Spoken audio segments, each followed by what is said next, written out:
Puede tomar asiento, hermanos. Debo confesarles que hoy siento algo que no siempre siento. Siento como una tembladera.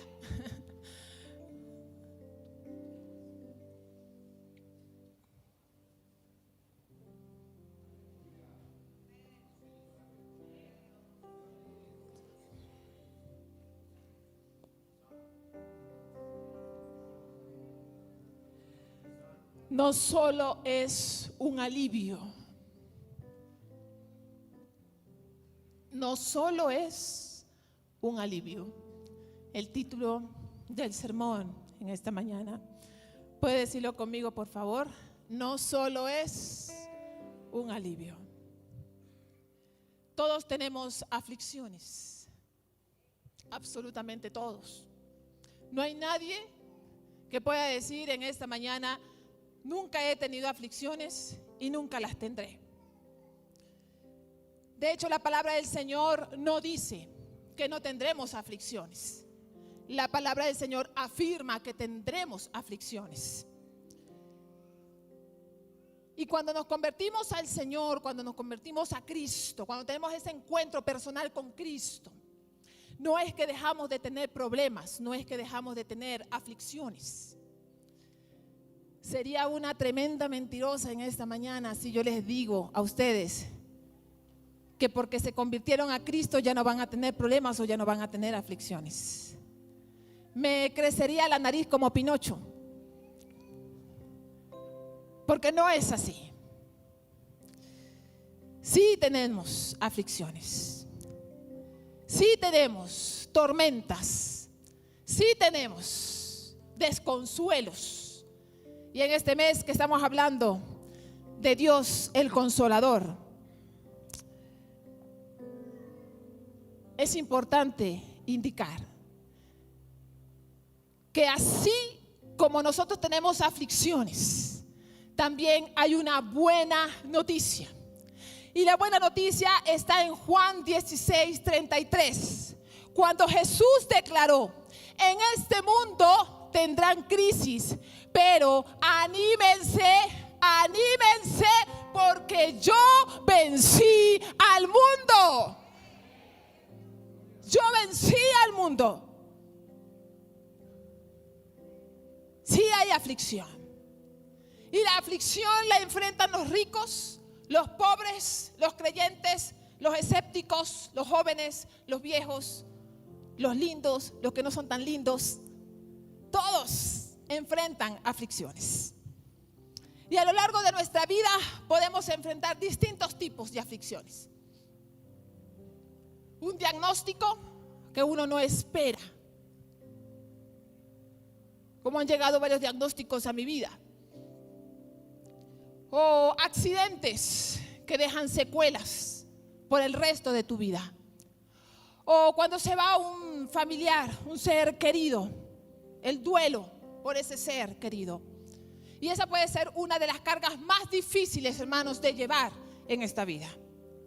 De hecho, ayer cuando subía aquí a la reunión de mujeres, vi como una joven salía de aquí del cementerio, pero ella mientras caminaba, mientras salía del cementerio y caminaba por la vereda, ella lloraba desconsoladamente. Es obvio que venía de enterrar a alguien, pero desconsoladamente. A veces cuando uno está caminando en la calle, en la vereda, uno como que trata de controlarse, ¿no? Para que no lo vean. Pero esta muchacha no dejaba de llorar y de llorar y de llorar. Yo solamente la vi y yo dije: wow, debe haber sido una persona a la que amó, a la que ama muchísimo. Luchas internas que nos descontrolan. El rechazo por la falta de aceptación. Crisis matrimoniales por la infidelidad, falta de comunicación, situaciones económicas, falta de comprensión. Desafíos como padres, con hijos rebeldes, con hijos desobedientes, con hijos en vicios. justamente también ayer que bajaba de la reunión, yo dije, pues yo voy a comprar unos pancitos. Aunque ya me había comido aquí un buen sándwich con las mujeres. Pero yo dije, voy a comprar unos pancitos. Y mientras estoy bajando a la tienda, veo que está una mamá con un hijo discutiendo en la calle. Y el muchacho, ella le decía, pero anda rápido, le decía a la mamá. Y él, que tú solo mandas, puro mandas, solo mandas. Y que rápido, le decía el hijo a la mamá. Y en una de esas la mamá le dice, se le quedó viendo y la mamá le dice, anda rápido y mira que te voy a volar los dientes. Le dijo la mamá y yo dije, wow. Me acordé de esas mamás de antes, ¿verdad? Tremendo. O el desempleo, cuando llega, no hay ingresos, más cuando tienes hijos. Se acumulan las deudas y no hay cosa más terrible, hermanos, que deber a alguien, que tener deudas. Eso roba tu tranquilidad, tu paz, tu quietud. O aflicciones espirituales, donde creemos que Dios se ha ido, que Dios nos ha abandonado, que Dios no está, que Dios no nos escucha, etc. La crisis, la aflicción, es como un boxeador, hermanos, que está allí, ¿no? Ese boxeador contrario, José, ese boxeador contrario y que te lanza, y está en el cuadrilátero y te lanza, y te da en el hígado, y te da en el estómago, es la aflicción la que llega. Pero mientras ese boxeador contrario, esa aflicción, José está allí, y díganme que lo hago bien. ¿Sí o no?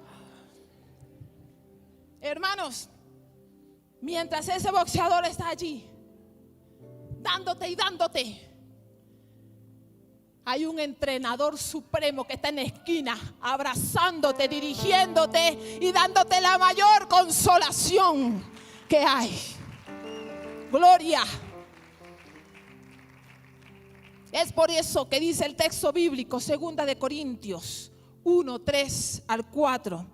Bendito sea el Dios y Padre de nuestro Señor Jesucristo, Padre de misericordia y Dios de toda consolación, quien nos consuela en todas nuestras crisis.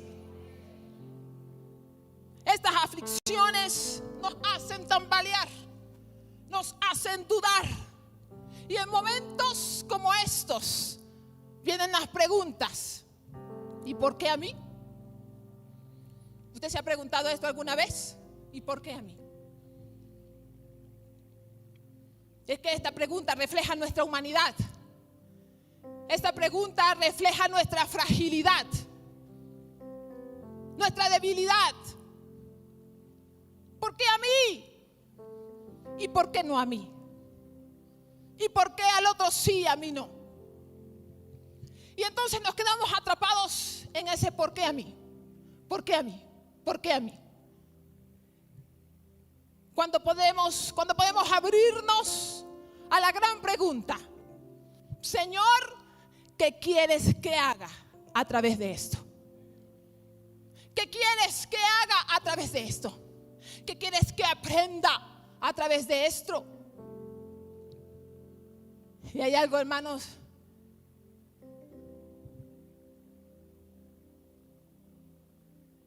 que me envuelve. Cuando pienso en que en Cristo la aflicción, la crisis no es el final. No es el final. Esa aflicción, esa crisis es la oportunidad para experimentar su consuelo, su propósito y su poder redentor. Gloria a Dios.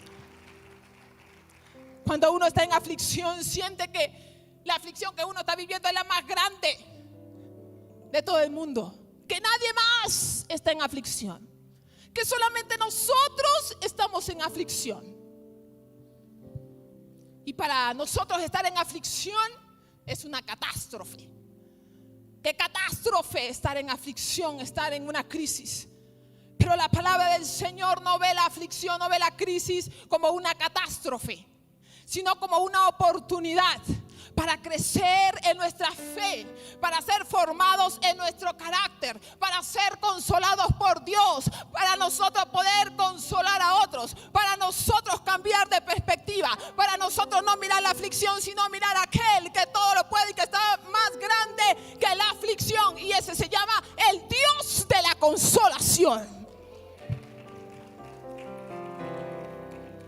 Segunda de Corintios 4, 17 y 18 dice: nuestros sufrimientos son pasajeros. Esa es una buena noticia. Son pasajeros y pequeños en comparación con la gloria eterna y grandiosa a la que ellos nos conducen, porque ellos nos ayudan a crecer y a madurar.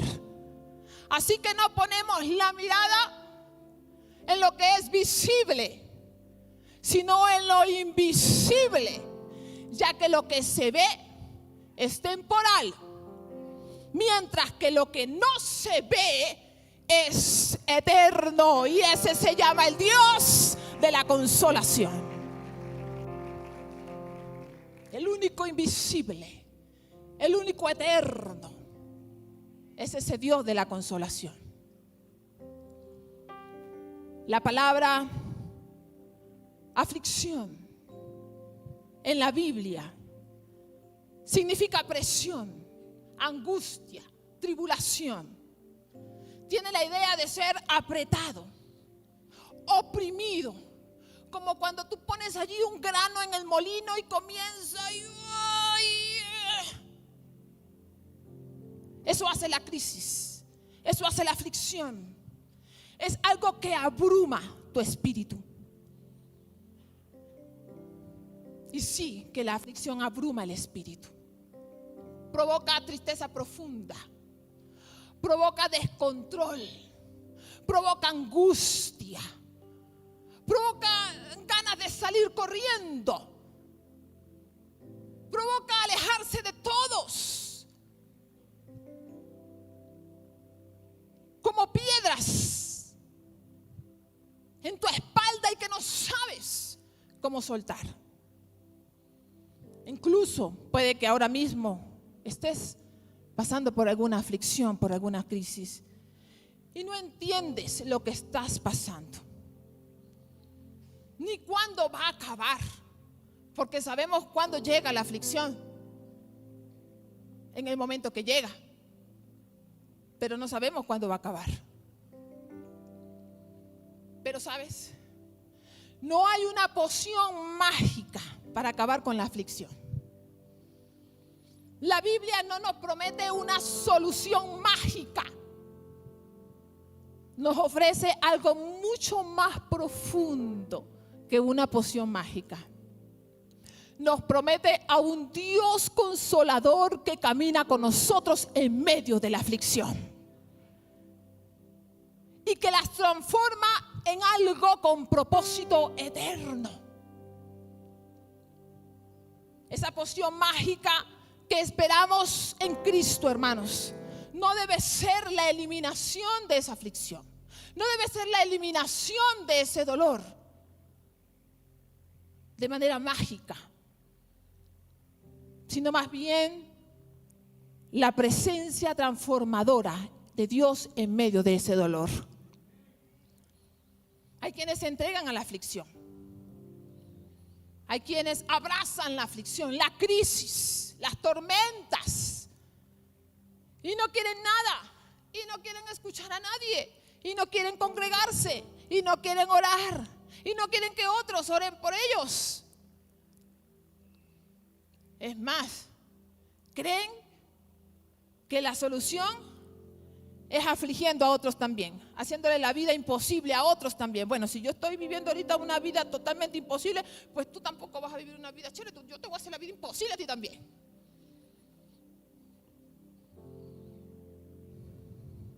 Algunos piensan que la mejor manera de ser consolados en la aflicción es tirándose por un puente, o es entregándose a los vicios, o es dedicándose a los delitos, a hacer las cosas injustas, es agarrando un cable y colgándose de un techo. Yo no sé quién estaba, creo que era del pastor Abiud, pero ya tocó. Voy a conocer los secretos del pastor Abiud.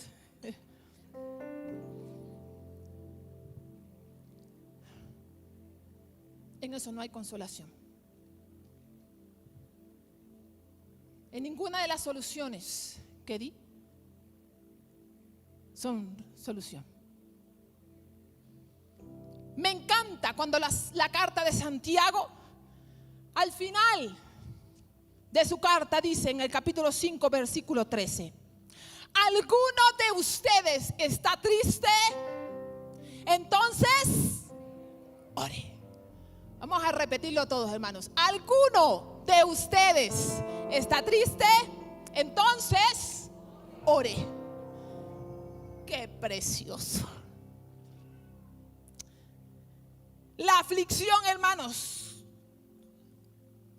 cuando es llevada al pie de la cruz, a ninguna más parte, sino al pie de la cruz, no es solo un lugar de dolor, sino un lugar de consuelo con el Dios que consuela, que transforma y que da esperanza. Si hay algo que se asemeja a esa poción mágica, es el consuelo de Dios. Ese consuelo de Dios que tiene el poder para calentarnos con esa mantita, como cuando uno tiene frío. No hay nada más rico que cuando uno se está muriendo del frío y agarra una mantita caliente y se duerme rápido. Les doy un secreto. Yo no puedo dormir, hermanos, si mis pies están fríos. Imposible me es. Y en esos días, hace creo que 2 semanas, hizo un frío, pero un frío, yo sentí un frío en mi casa. Y era la 1, 2 de la mañana y yo no podía dormir porque mis pies no se podían calentar, aunque estaban debajo de las sábanas, no podían. Entonces tuve que agarrar otra, que yo tengo, que es más calentita, y envolví solo los pies. No pasaron ni media hora cuando ya yo estaba dormida. Porque no hay nada mejor que estar calientito cuando hay mucho frío para dormir. O ese consuelo de Dios que llega para fortalecernos como una roca en medio de la tormenta, aunque las circunstancias no cambien. Porque la consolación divina no es una palmadita como nosotros sabemos hacer. ¿Cómo consolamos a los demás? Todo va a estar bien, ¿sí o no? Todo va a estar bien. ¿Eso parece un alivio? No. Pero la consolación divina no es un alivio emocional, sino una acción que restaura, que fortalece, que empodera, y lo clave allí es esa presencia transformadora y activa de Dios. Aquí la cosa es cómo enfrentamos la aflicción, la tristeza, cómo ser consolados. Y Santiago nos da una clave excepcional: la oración. ¿Está alguien triste entre ustedes? Haga oración. ¿Alguien está enfermo entre ustedes? Dice Santiago, haga oración. Santiago nos invita a responder a la aflicción con oración, porque sabe que allí en esa oración encontramos consuelo, encontramos fortaleza, encontramos dirección, encontramos seguridad. Lo que nadie nos puede dar, hermanos, lo encontramos en esa oración dirigida al Padre de la consolación. La oración nos recuerda que Dios no es un Dios distante, sino que es un Dios cercano.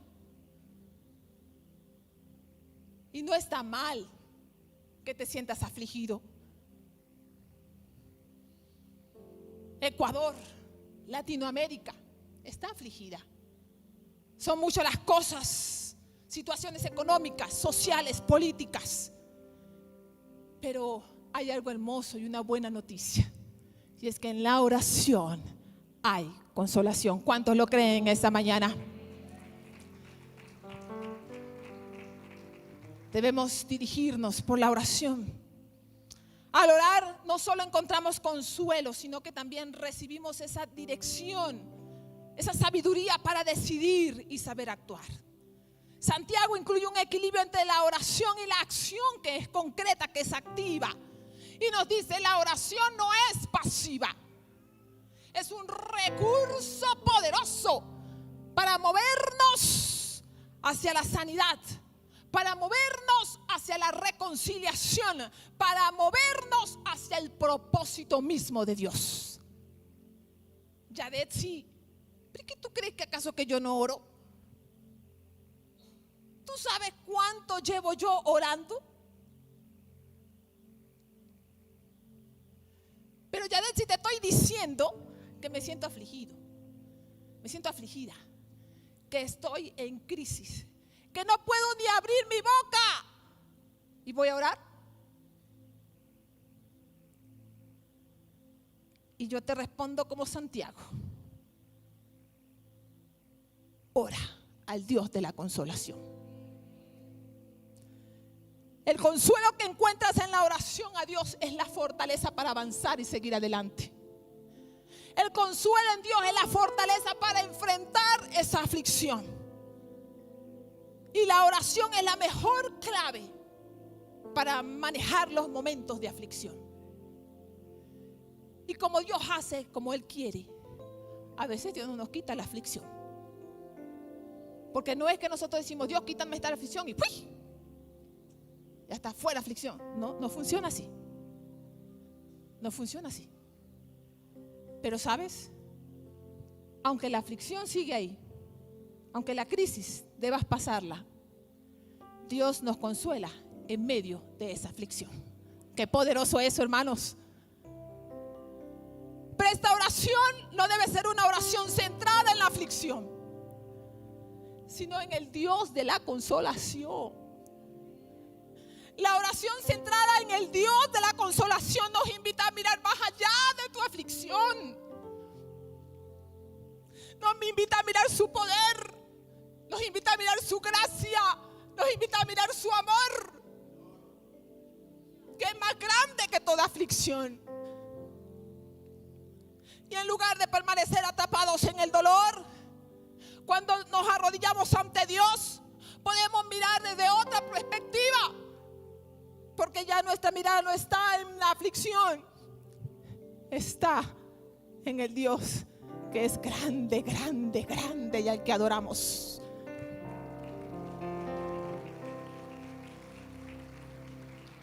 Porque el consuelo de Dios va más allá de lo momentáneo y nos lleva a vivir y a experimentar una paz profunda que, como dice el texto, nadie más puede dar sino Dios. Y entonces nuestra aflicción se transforma en una oportunidad para experimentar la cercanía de Dios. Cuando estamos afligidos, nuestra oración es: Señor, quítame esto. Señor, ponme esto. Dame los $5,000 que yo necesito. Cambia ese diagnóstico. Por favor, llévate a este esposo y dame otro. O sea, este trabajo ya no, dame otro mejor, donde me sienta mejor, donde tenga mejores amigos. Busca aquí, pon allá. Y toda nuestra mirada y todas nuestras palabras están enfocadas en esa aflicción, pero no en el Dios de la consolación. Pero cuando dirijo mi oración y mi mirada al Dios de la consolación, sé que en medio de la aflicción, en medio de lo que me duele, en medio de lo que me aprisiona, en medio de lo que me oprime, puedo permitir que la presencia del Todopoderoso me envuelva y me ministre con su presencia. Y entonces yo le conozco ahí en esa intimidad. Y como decía la canción, es en esa intimidad donde puedo tocar el corazón de Dios. Yo creo, hermanos, y por eso lo predico aquí y en todas partes. Creo en un Dios que es más grande que toda aflicción, que toda tormenta, que ministra, que escucha, que habla en medio de la aflicción. Es un Dios que permanece inamovible. Es un Dios que se revela a nosotros como el Consolador. Ese Dios que se revela en su cercanía. Ese Dios que se revela como yo soy, como el gran yo soy. Y no hay otro que se llame el gran yo soy, sino Dios. Ese Dios que se revela no como el solucionador instantáneo, mágico, aunque si Él quiere lo puede hacer, porque nada es imposible para Dios. Pero que se revela como el Dios que está obrando allí en esas escenas y que está desarrollándose en nosotros una fe aún mejor y una esperanza más firme. No es una oración que se centra y exige una salida inmediata al estilo vara mágica, sino en el propósito y la fortaleza de Dios en medio de la aflicción. Ese Dios que es fiel y que es verdadero y que se revela a nuestro corazón y que se revela como el que es, como el creador, como el sustentador, como el eterno, como el inmutable, como el consolador, como el redentor, como el sabio, como el omnisciente, como el infinito, como el omnipresente, como el pastor, como el guía, como el rey, como el Señor, como todo, porque Él sobrepasa todo.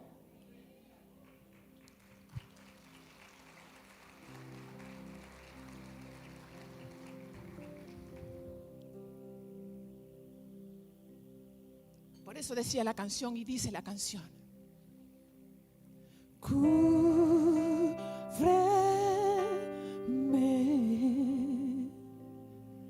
bajo tu salvación,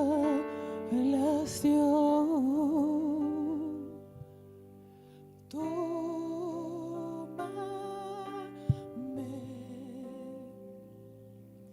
contigo quiero estar. Cántelo conmigo. Se levanta el mar en tempestad, sobre la tormenta volaré, sobre muchas aguas eres rey, firme estaré, sé que eres Dios. Aún por encima de la aflicción, hermanos, sabemos a quién adoramos y a quién cantamos. Él está por encima de toda tormenta. ¿Quieres sentir a Dios y su gozo en medio de la aflicción? Entonces ora, como dice Santiago. Arrodíllate y conéctate con el Padre y encontrarás consolación. Hay quienes solamente dependen de otros. Que si mi mamá ora por mí, que el pastor venga y ore por mí, que venga el ministerio de intercesión y ore por mí, que mi esposo y mi esposa es la que ora en la madrugada y no, yo no. ¿Quieres consolación del Padre? Ve a ese lugar secreto con el Padre, arrodíllate y entonces desnuda todo tu corazón ante el Señor. Y hermanos, usted recibirá consolación que viene exclusivamente de ese Padre. Y entonces Dios revelará a tu corazón y a tu espíritu en medio de esa aflicción su amor. Estás triste, cambia esa perspectiva de la aflicción a esa conexión con Dios. Y hay un ejemplo poderoso, y con este ejemplo voy a terminar en esta mañana, de lo que yo estoy diciendo. Santiago dijo: ¿estás triste? ¿Estás afligido? Entonces ora. Pero antes de que Santiago lo dijera, ya Jesús lo había hecho. Antes de que Santiago lo dijera, Jesús no solo lo dijo, sino que lo hizo. Y esto me lleva a esa escena tan poderosa de la oración de Jesús en el Getsemaní. Un momento profundamente revelador en cuanto a su naturaleza, en cuanto a su sufrimiento y la forma en cómo Él experimentó la consolación. Y usted me dirá: Yadetsi, pero es que yo no veo aquí que Jesús haya experimentado ninguna consolación, por Dios. ¿Cuál consolación? Él fue a la cruz, sí fue consolado. En ese Getsemaní Jesús experimentó una profunda angustia emocional y espiritual. Él comenzó a angustiarse profundamente, a sentir una tristeza agonizante.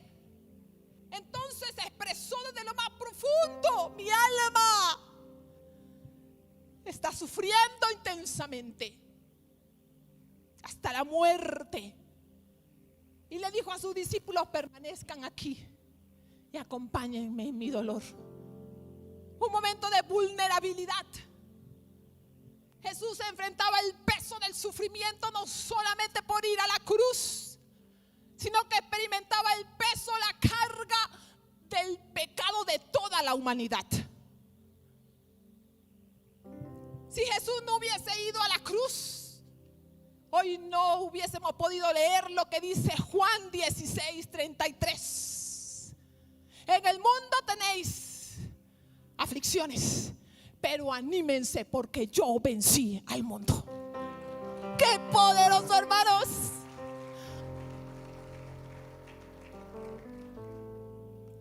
Este es uno de los textos que más me anima a seguir adelante. Anímense porque yo vencí al mundo. El sufrimiento de Jesús fue real, fue humano, afligido, angustiado. Incluso se apartó de sus discípulos por un momento. Se arrodilló tal vez ante el Padre y oró. E hizo una petición de alivio: Padre, en medio de esta aflicción. Pero no solamente fue una petición de alivio, sino una búsqueda de fortaleza para cumplir con la voluntad del Padre. Y ahí está el consuelo del Padre. El consuelo del Padre está, hermanos, en fortalecernos para avanzar y seguir adelante. Aún en medio de la aflicción, en medio de su agonía, Jesús ora repetidamente al Padre pidiendo. Dice que su rostro cayó. Y orando intensamente dijo: Padre mío, tengo mucho miedo de morir. Si es posible, líbrame de este momento doloroso, pero no quiero que se haga mi voluntad, sino la tuya. A veces no entendemos la voluntad de Dios, ni esos propósitos eternos.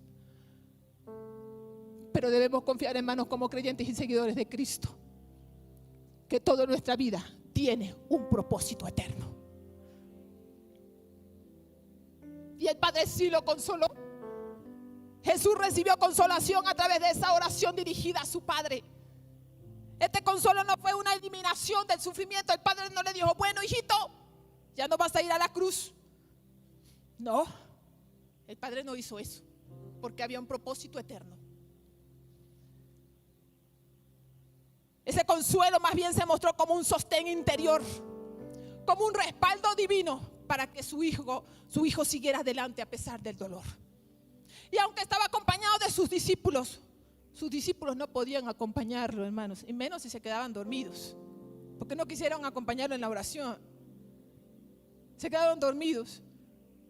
Pero es que Jesús no quería ser consolado por sus discípulos. Jesús quería ser consolado por su propio Padre.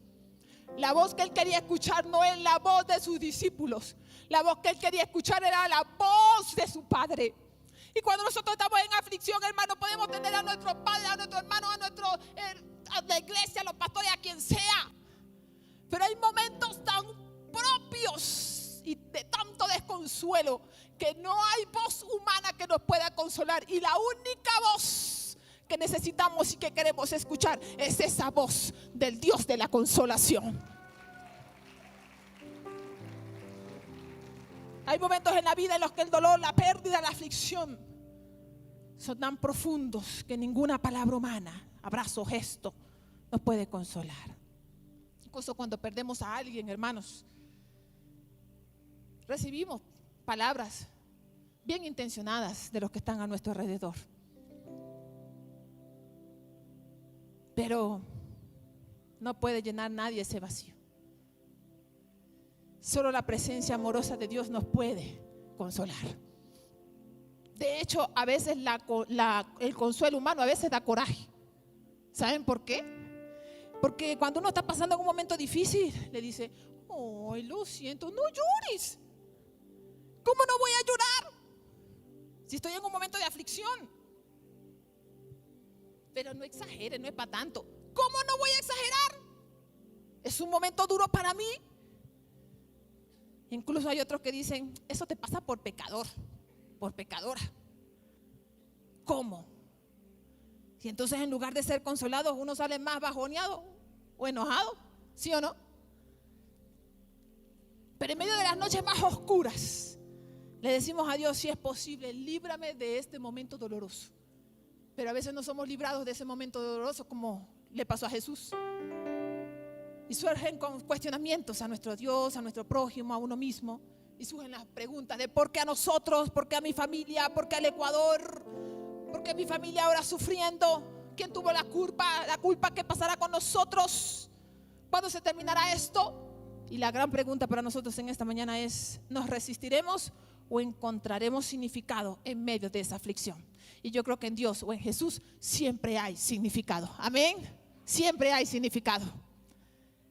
En momentos donde no entendemos el porqué de nuestras circunstancias, Dios no siempre da respuestas inmediatas, pero sí da paz, da consuelo y dirección.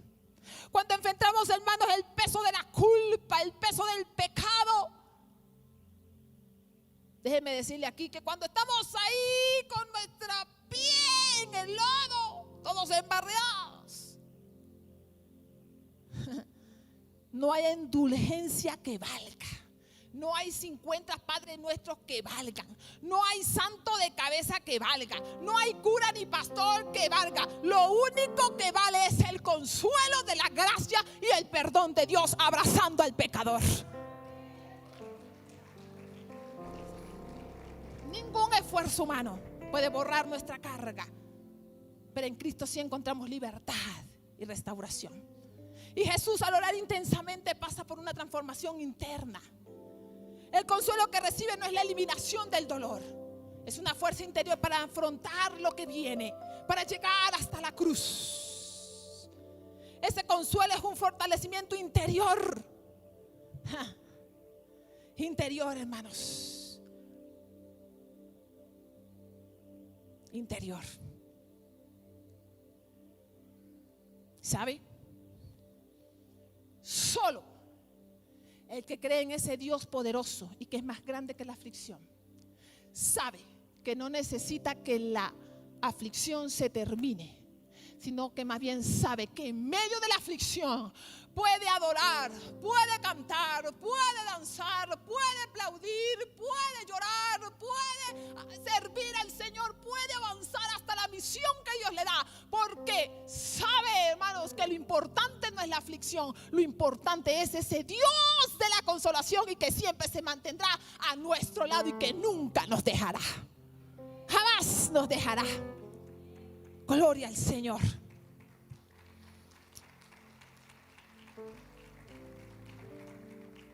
El consuelo del Padre es una fortaleza para seguir adelante. Por favor, ponte de pie en esta mañana.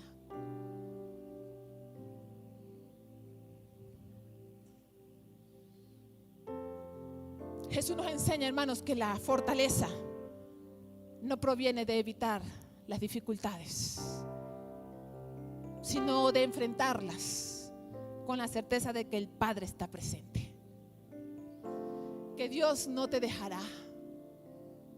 Enfócate en Él. No te enfoques en tu tormenta, en tu aflicción. Enfócate en Dios. Yo no sé cuánto tiempo durará tu aflicción o cuándo llegará, pero sé que en la oración recibiremos consolación. Y que recibirás en esa oración esa fortaleza para avanzar y para seguir el camino que Dios ha trazado para ti. No es fácil mirar la muerte, no es fácil mirar el dolor, la enfermedad, pero cuando llegamos, hermanos, a su presencia y nos rendimos a Él, Él ministra hasta lo más profundo de nuestro corazón, toda fibra es ministrada por la presencia de Dios. Yo no encuentro más palabras para decirles hoy que no te enfoques en tu aflicción. Si hay algo que a mí me ha ayudado, hermanos, es enfocarme en Dios. Enfócate en Él y tu fe crecerá.